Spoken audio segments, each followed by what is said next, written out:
Il y a environ un mois, nous avons effectué une descente dans une plantation du côté de Mbandjok.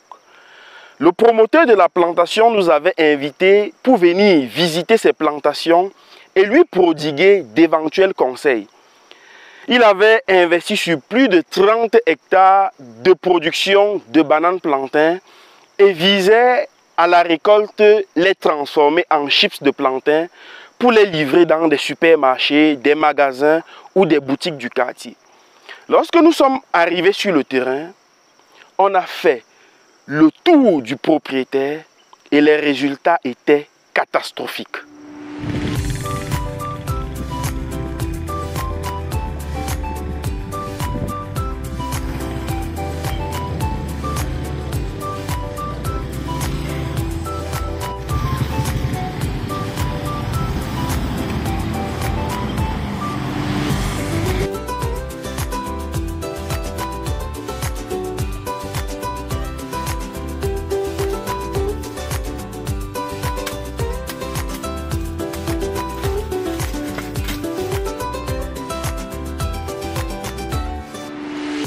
Bonjour à toi, je m'appelle Paul Raymond Tami, entrepreneur agropastoral. Si tu viens de me retrouver sur cette page qui promeut le secteur agropastoral et tu aimerais bénéficier gratuitement de mes publications et émissions, je t'invite juste à liker la vidéo, partage-la et ensuite abonne-toi sur nos différentes pages Facebook, YouTube, TikTok, Instagram.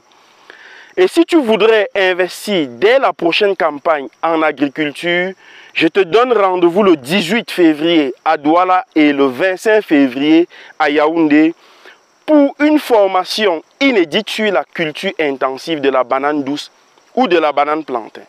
Au cours de cette formation, nous allons te montrer des stratégies et des méthodes qui te permettront de passer de 30 tonnes à l'hectare à presque 150 tonnes de production de la banane plantain sur un seul hectare.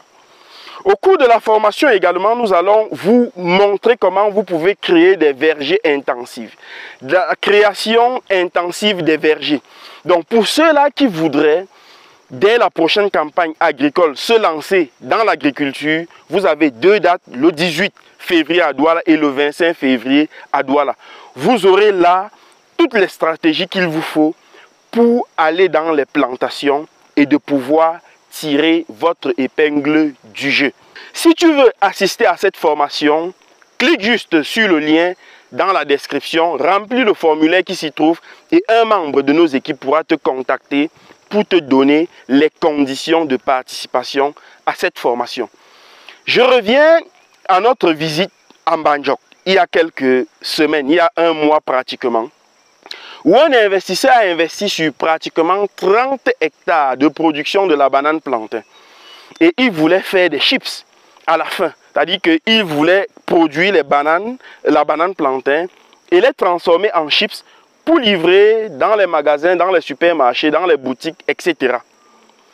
Sauf que ce dernier a eu le malheur au départ de ne pas savoir quelle est la variété de banane plantain qui est adéquate à la réalisation des chips.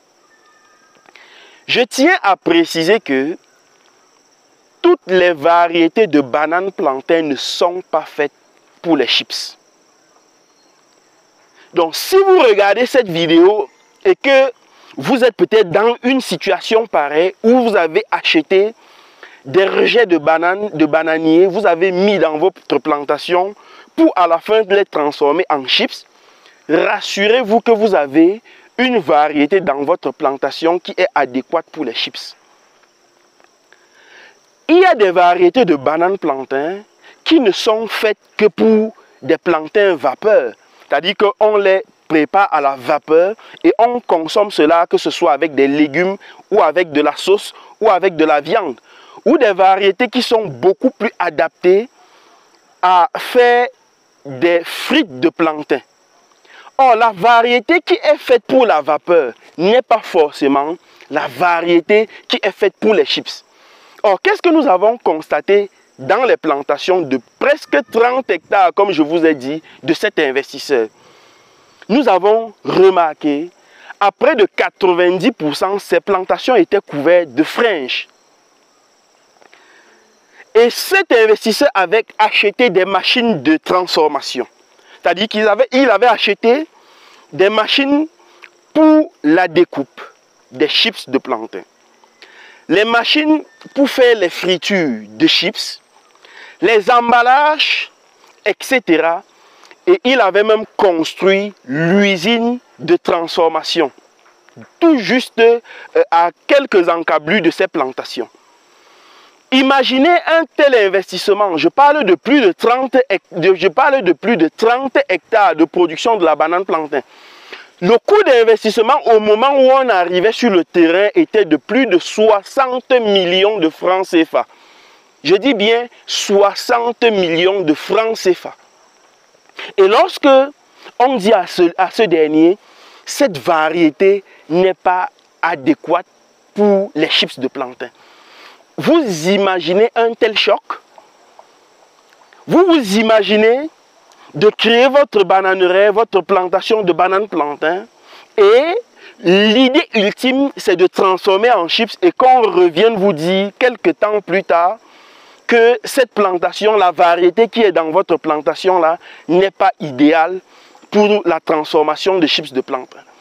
Alors que vous avez acheté tous les matériels de transformation comme je l'ai dit. À ce moment, vous faites comment?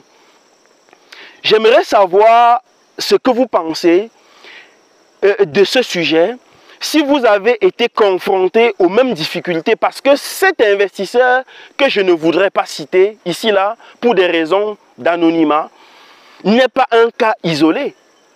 J'ai visité d'autres plantations qui étaient pratiquement pareilles. Mais dites-moi ce que vous pensez en commentaire. Dites-moi si vous décidez demain d'investir, par exemple, dans la production de la banane plantain. Ce que je dis pour la banane plantain est aussi valable pour d'autres spéculations agricoles. Vous voyez pourquoi? Parce que si je prends un autre exemple à côté, comme le maïs, vous savez, il y a certaines variétés de maïs qui sont beaucoup plus riches en amidon que d'autres. Ça veut dire que si vous voulez créer de l'amidon, je dis n'importe quoi, il y a certaines variétés que vous devrez beaucoup plus sélectionner que d'autres.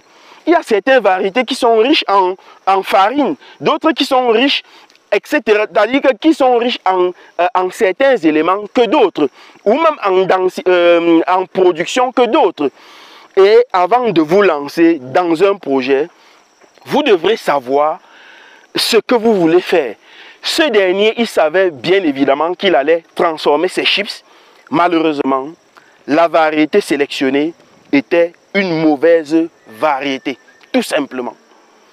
Le conseil que j'ai donné à cet investisseur, c'était de considérer, parce que je ne pouvais pas, bien évidemment, lui demander de faire des chips avec des fringes.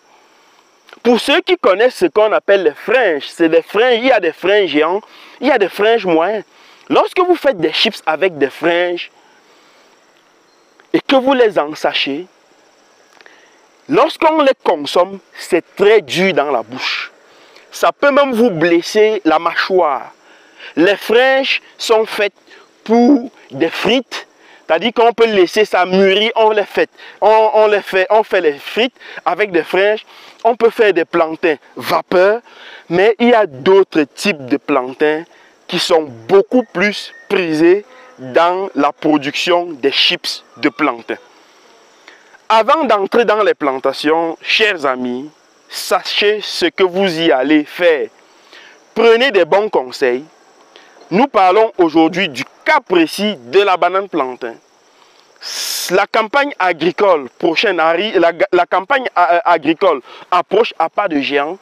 Vous allez produire, certes, mais demandez-vous toujours, qu'est-ce que je ferai de ma production? Est-ce que c'est pour aller les vendre dans les marchés? Est-ce que c'est pour faire des chips? Et lorsque vous aurez répondu à cette question, vous saurez exactement quelle variété choisir. Vous saurez également exactement quelle densité utiliser dans votre plantation, parce que toutes les variétés de bananes plantain n'ont pas les mêmes densités. La densité d'une plantation de freins géants ne peut pas être la même densité qu'une plantation de bic et banga, de bobitanap, de bata, de faucon, etc. Chaque variété a sa densité, a son rôle, a, bref, ce qu'elle peut faire dans ce qu'elle peut faire en termes de valeur, en termes commerciaux, etc. Donc cette vidéo, c'est justement pour vous sensibiliser et vous demander de me dire si vous êtes dans la même situation. Est-ce que vous êtes déjà confronté dans ce type de situation? Laissez-nous votre commentaire et les gens pourront venir vous lire pour ne pas commettre les mêmes erreurs que ce dernier qui a investi sur 30 hectares et qui à la fin, on vient lui dire que la variété n'est pas adéquate pour la production des chips de plantain. J'attends votre commentaire et on se donne rendez-vous le 18 février de ce mois et le 25 février à Douala et à Yaoundé. À très bientôt.